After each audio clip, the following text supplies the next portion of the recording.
as we're moving forward. Um, so I actually finished ahead of time, which is good because we're going to be able to spend more time um, talking in the small groups. And so I'm going to have Sydney. We prepared some questions for Sydney. So I'm going to put the questions up on the screen. I mean, this photograph is literally the photograph that we want to see for all of you. Our program only works for my wife and I if you have great outcomes. Otherwise, it's been a 2-year waste of time. So if Sydney would have received a rejection letter from the University of Chicago, then she would have gone to her number 2 school, Elon, where she was already offered admission. But if she would have received a rejection letter, then she would have gone to her number 3 school, which I believe was Bates College. And then if she would have received another rejection letter, she would have gone to the next school, which was Northeastern, nominated for the Torch Scholarship Program. And then if we got all the way to the end of senior year, and Sydney, instead of being a guest speaker today to talk about how wonderful the program has been for her, she would have been a speaker that we would dare not invite, because she would come on and say, Mr. and Mrs. Wynn don't know what the heck they're doing. I got turned down everywhere that I applied to.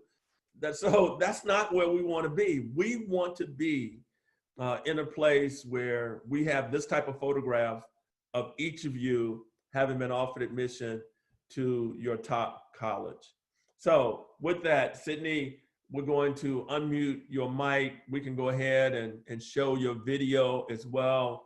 And we want you to respond to this first question, which is why you believe Mr. and Mrs. Wynn were more helpful with assisting with your essays than your teachers.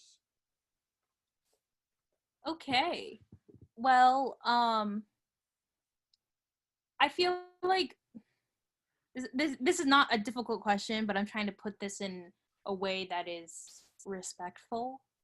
That's okay. No one's gonna know but the people who are on the call. So just tell it like it is, Sydney. Of course, as always.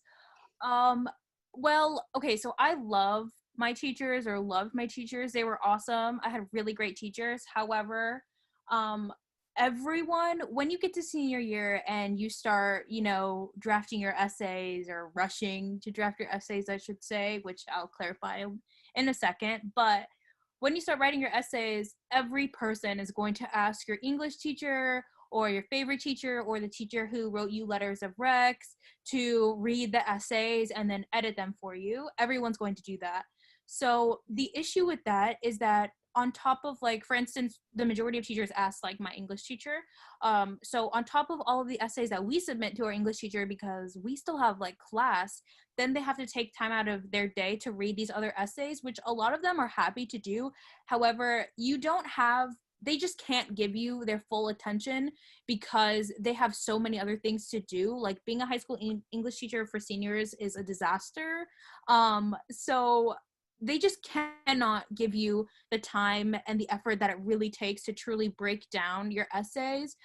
Because when it comes to your essays, for me, a lot of you guys know a little bit about me, as of, like, my test scores and things like that. So applying to the University of Chicago was really daunting, but I knew that I had the story, and I knew that I had the extracurriculars and things like that to get me into the school. But the only way that they were going to know that is through my resume, which I spent a lot of time doing, building up the resume. So it is so important. And my essays.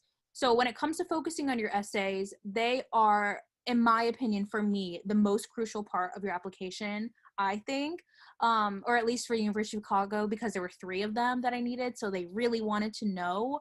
And I don't know, like, how long you guys have been in the program, but I was in it for about a year and a half. Yeah, for about a year and a half. So by that point, and by the summer of my senior year, when I started drafting this essays, like, Mr. and Mrs. Wynn knew me quite well by then and knew what my strengths were and what my weaknesses were and what part of my story was important and what needed to be shared. Whereas your teachers only know you in an academic setting. But for me, I was better in a more social kind of setting, things like this, talking, that's where my strengths are. Also in the academics, but it's just different. So when you are working with people who know you as a person, it really changes the game. And that is what makes your essay so crucial. So like I drafted my essays so many times before I got it. Like my Common App essay, I wrote the whole thing, and then Mr. Wynn looked at it and he was like, no, this ain't it. It's good, but this is not what you need to tell people. And I didn't know that. And I know that if I brought this, excuse me, if I brought this beautiful story to my teachers, my English teacher would have been like, wow, this is really moving. This is really creative. I like it. Whereas Mr. Wynn was like, this is a good story, you know, but this is not the information that colleges need to know about you, which I know is another question that's coming up. So I'm not going to spill all of the beans right now. But essentially, what I'm trying to say is when you're working with your essays, you need to know what needs to be in there. And from a person who has lived all of it, it's just so much information that I don't even know what's important. And that's where Mr. and Mrs. Wynn really, really help, you know, just like putting the information that needs to be in there in a way that it answers the prompt and in a way that tells the college as much information about you that is possible, that's going to like win them over. And my teachers just couldn't do that, one, because of time, and two, because they really didn't know me like from me, you know. So Very good. Okay, so question number 2. Did any of your teachers ever mention the concept of non-cognitive variables as components that college admission officers look for in your essays? no, not at all. This is why I would say that the program is the most beneficial, is because it highlights all of the things that I didn't know, and that, you know, just wasn't in, like, didn't tell me about it. Like my teachers and my guidance counselors, they just did their job. But when it came to like actually applying to college, which is like the whole point, well, for me, it was the whole point. I'm not gonna say it's the whole point because everyone has their own path. But for me, my goal was to get through high school to go to college. That's what I needed to do. That's what I wanted to do. And your teachers don't really tell you how to get there. And when it comes to the important information, which I mentioned a little bit like 2 seconds ago, about this non-cognitive variables, because for me, as you guys saw, my strengths were not in my test scores. You know, my class rank, I was like 73 or 78 out of my class, which is not bad, but definitely, you know, for me, not where it is when you're trying to apply to a school that's so selective. And then my test scores were a 26 super score. So it's like things like that, you know, weren't who I am, you know? So when it comes to, you know, what is important for colleges to know, they needed to know that I, you know, have a lot of leadership skills, which was in my resume and in my essays, that I'm, you know, really active leader in my community. I do a lot of community service. You know, I have had to deal with a lot of difficult things in my life that a lot of people generally don't have to deal with. So it has made me, you know, have to grow up very, very quickly, and has put my maturity level on a different scale than my peers.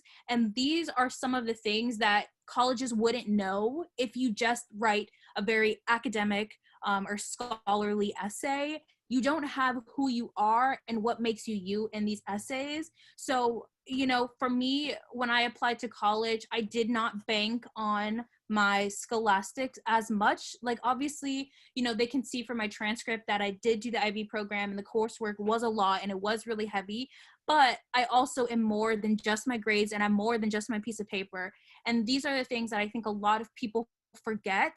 And that's what I think hinders certain applicants from applying, is just they don't highlight the things that make them unique. And most of the time, in my opinion, it's not, you know, how well you did on this test, or, you know, what like your class rank is, or things like that. So when it comes to things that are more like emotional maturity and things like that, that are not, you know, I would say quantifiable, such as like a test score or something like that, those are something that, you know, is unique in essays because they're not there very often. So I think that when a college admission officer reads that or can see that in your essays, it really puts you at a different playing field and puts you in this other category of, oh, this person is really, you know, paying attention to what we want and is really trying to show us, you know, who they are and why they are important and why should we accept them. Because at the end of the day, your goal when you're applying is to tell people why you are important. So that's just like what you need to do. And with the information that I was given, and I think with the information that a lot of people are given from their schools, that doesn't really come across so much because there's this stigma of like, you can only get into big colleges if you have the perfect test scores and if you have, you know, the best grades and things like that. But at the end of the day, as you can see from me, you know, that's not always the case. You know, there are so many other factors. So those things are so crucial to get into your essays. So So anyway, yeah. let me make this point for everyone to tie this month and next month together so that you're clear on, so that everyone's clear on where we're going. If you don't do an honest assessment this month, then it's going to hinder us when we work on the My Story essay next month. You have to do an honest assessment so that your My Story essay tells the story that needs to explain the assessment. So let me simplify that a little more. When, and again, I'll use Sydney as an example. When Sydney in her essay tells her story, then her academic achievement becomes even more profound than what it looks like on paper. So whereas when Sydney, not being a straight A student, when she tells her story, the fact that she's in the IB program and doing well in it elevates her to a much higher level in the eyes of admission officers that they would not know if they did not know her story. And so it's important for all of you to be transparent with my wife and I, because if we really don't know your story, we can't help you structure your essays. And if you are guarded and protective of your story, then you are not going to create the type of essays that we need to get you into some of the schools and some of the college scholarships that we're going to want you to apply for, to apply to. And then the final point that I'll make before I go on to the next question with Sydney is that if you haven't even finished your college list, then what Sydney just said doesn't apply to you. When she says, well, you need to write your essay that speaks specifically to the college and to their mission and to what they're looking for. If you haven't finalized your college list, then we don't even know what the mission is or what they're looking for. And then we can just waste so much time going back and forth on essays that are not even relevant to the group of colleges because you have not finalized your college list. So our next question for Sydney is, why is an honest assessment of your body of work so important to choosing your admission cycle and focusing on every detail of your college application? Okay. Well, I feel like it's not even that it is so important. It's just that it's essential. Like it has to be done because it just, to me, it like, okay, let me take a step back. I applied early decision to the University of Chicago because I knew that where I was at that time, no matter what, like I knew that I was going to apply early decision in January of that year. And if you don't, that's okay. Just, you know, work for it, get it going a little bit. But when I knew that, then I can realize, you know, this is what I need to do and now I need to like crack down. But I only knew that I needed to apply early decision because I knew where I was in comparison to where I needed to be and what my body of work was. So for instance, you know, when we were talking about in the beginning, for those of you who were here like really early on, we were talking about how, you know, some people are into music, some people are into, you know, athletics, some people are into community service, things like that. So you need to figure out what I think is your thing, for instance. And you can have many things, and, you know, there are a lot of people that even that I saw when I was working with that they believe that they didn't have a thing that they were good at or something that they focused on. But in my opinion, everyone has something, whether it's like art or, you know, stand-up comedy or, you know, writing or something. No matter what it is, everyone has something. So once you figure out what that something is or what those somethings are, you can target your application to highlight those things, which makes a big difference, and it'll help you, you know, with your admission cycle. So I can confidently say that if I applied regular decision, there is no way I would have gotten in. One, because the applicant pool is super, super big. It is so much bigger in the regular decision, like tens of thousands of applicants bigger. It is so much larger. However, I would stress that I wouldn't apply early decision to a school that you are not 100% on because it is binding. So I knew that I had to apply early decision because I also think that depending on the school, so University of Chicago is technically a liberal arts school. They go by a very holistic application and they have a lot of like elements to their, you know, school or academics, I should say. And from my experience researching and doing a lot of like studying on these different schools, I would say that a liberal arts school is a lot more well-rounded and circled, where you can be, you know, better at, you know, like athletics than you are like at academics, and that's okay because they want a really diverse student body. So when you figure out that, you know that applying early is the way to go when you are not 100% academically strong and have all of these other things, I would say.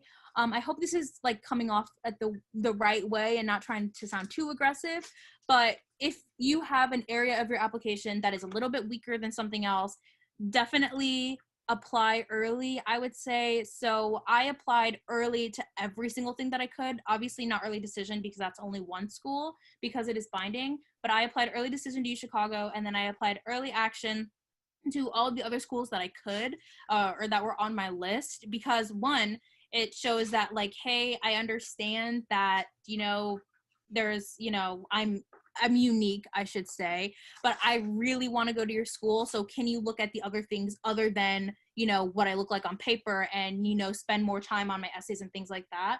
Oh, and that's another thing that I want to point out is that what I learned by going through the summer program through the admissions process is that when you apply early, they spend more time on your application than they would if you applied regular decision, because there are less applicants. So, and you have less to compare to. I don't even know if this is relevant to the question anymore. This is just a tip that I would suggest, that, you know, it's really hard for a college to not compare you to other students, even if they say they look at you as a singular individual, because the University of Chicago does not have a set number of students that they don't have a quota, I should say.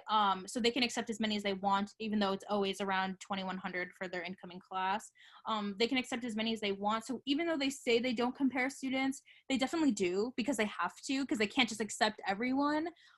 So you want to be compared to the least amount of people as possible so that you stand out even more. And a good way to do that is by applying early, but you wouldn't know if you applied early. Like, you don't know if you should apply early if you don't have your college lists yet, if you don't know what colleges you want to apply to, and you don't know your body of work, and you don't know what is the best avenue to do that through. So basically what I'm trying to say is that you need to figure out what your strengths are, what your weaknesses are, what you're good at, what, you know, colleges need to see. And you need to figure out what Mr. Wynn said, what your colleges are. Please have a really good list, and then figure out, you know, what's the best time to do it. I would recommend, if you have one set school, apply early decision and then apply early action to everything you can, because you just have a smaller pool and you just have a much higher chance of getting accepted. I think the wonderful thing about the way that you're responding to the questions before I go to question 4 is that you sound like such an expert in college admissions. And what that really speaks to is the work. When students in our program do the work, they separate themselves from their peers. They become smarter about this than almost everyone else in the high school, sometimes even the high school guidance counselors. And the students who try to rush through the activities because they know that we're going to have a meeting, and they just want to get as much done as possible before the meeting, are students who don't nearly benefit as much from the program, and students who don't recognize this. There's been a core thread in everything that you said in responding to the questions, and the core thread has been strategy. What is the strategy? Based on my body of work, what's my strategy? Based upon the colleges that I want to be admitted to, what's my strategy? Based upon my gifts and talents, what's my strategy? And for some students, athletes, I'm sure, are pretty familiar with that whole concept. I know that Jada today, at her track and field competition, each race that she runs, she's thinking about a strategy. How fast do I come out of the blocks? How much energy do I expend during the first 50 meters, 100 meters? And what we need for all of our students to begin to do is to embrace that part of our program rather than going through it as mindless zombies, just doing the work, not understanding why, then asking me questions about with answers that they should already know if they had done the work. They should be where Sydney is now. You should come through our program as an expert. And you should be able to tell the students who are coming behind you why you are where you are and how you got to where you are. So within that context, for Sydney, the question is, while you were admitted to the University of Chicago, how did Elon, Bates, and Northeastern figure into your backup plan? Yeah, so before I actually tackle the question, I would like to just comment on something that is just so funny to me, because I remember starting this program and how little information I had or I knew about this process and, you know, the college process, I should say. And now looking back on it, and Mr. Wynn saying that I'm an expert, I just think that's so funny because I knew nothing. I didn't know anything about the college process. So wow, yeah, definitely. I do feel like pretty confident in what I'm saying just because I experienced it.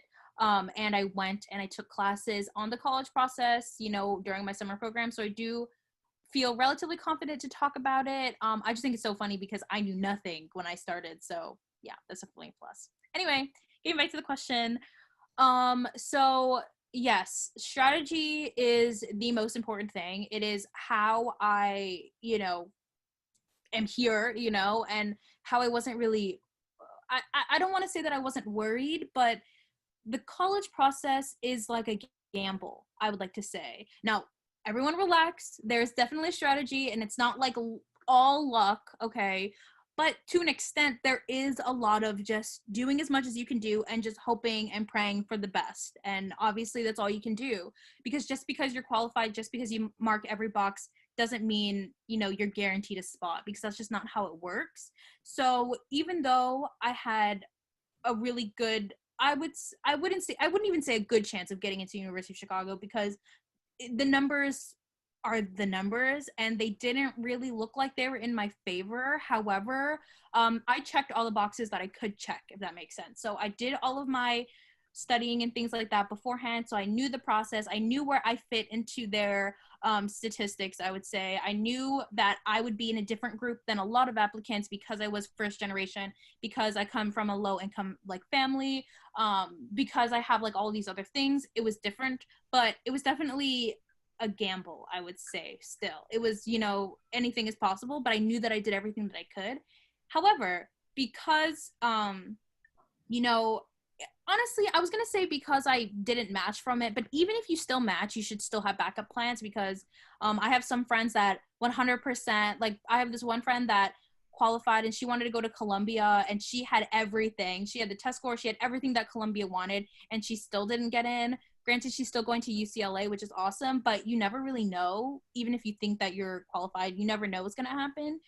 So with that being said, I had you know, as it says, Elon, Bates, and Northeastern all as good backup plans. And a backup plan has to be realistic. It has to be okay. You know, University of Chicago is definitely a reach school for me. Even if I was qualified and things like that, it's definitely a reach because of the numbers.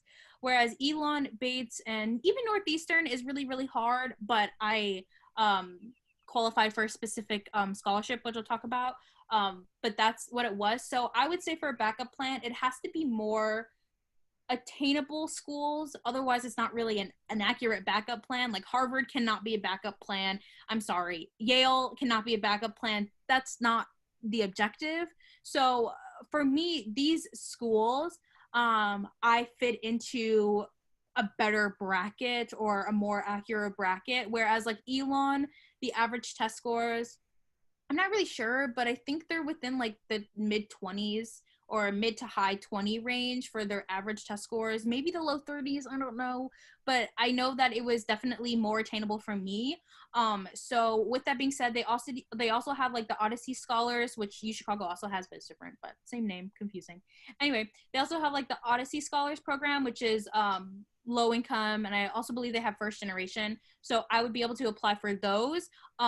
So as a backup plan, if I didn't get into University of Chicago, Elon, I had all the same like extracurriculars that I did to apply for University of Chicago, except for this one, I fit into their test score bracket, and I knew that I would be able to apply for the institutional scholarships if I got accepted, because I just had a much higher chance of getting in, which I applied early action to Elon, so I did end up getting in. But it's one of those things where it's like your backup plans, you have to have a good strategy, number one, and it has to be attainable, but it also has to be financially accessible. So it's like for me, living in Florida, there's the University of Florida and Florida State University, which are the two biggest schools in Florida. One, the University of Florida is a lottery, so I don't really suggest a lottery school as a backup plan because that's just luck, so that doesn't really work. But FSU, I definitely hit the test score range and I hit the extracurriculars. However, I did not hit that financial burden, I should say, that it would cause for me to apply to that school. So that really couldn't be a backup plan either, because if I get in and then I can't afford it, what's the point of that? You know, that's not a good backup plan. Whereas Elon, if I got in, which I had a much higher chance of getting into that, I had a good like institutional scholarships that I'd be able to apply for, and I would almost I would say that I would have gotten a full scholarship, but I can't really say that because I didn't apply. But with all their scholarships, I probably would have. Bates is the same thing. Bates is test optional, if you guys didn't know that, which hopefully you did because the modules test optional schools. But Bates, just like the University of Chicago, is also test optional.